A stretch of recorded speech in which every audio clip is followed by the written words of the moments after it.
Insights on how I would overcome or live with my fear of malice and disappointment in man. Mike the Nub. Well, here's something that you might consider.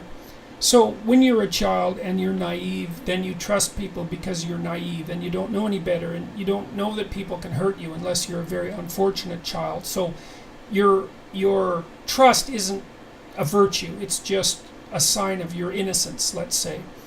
And that kind of innocence isn't a virtue, it's just lack of experience. But when you're older, Mike, courage or trust is a hallmark of courage. You extend your hand to people and you extend your trust to people, knowing full well that you can be bit, like you might be bit by a cobra. You can be betrayed and disappointed by people. But you extend your hand in trust because of courage, because you decide to take the risk. And by taking that risk, you open the door to the best in people. But you won't see that door open unless you first take the step to trust. And so I would say you have to practice trusting people.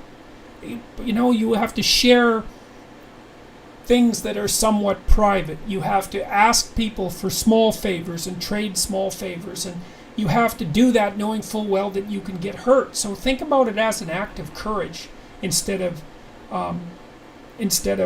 naivety instead of naivety. Let's leave it at that. So that's what I would recommend.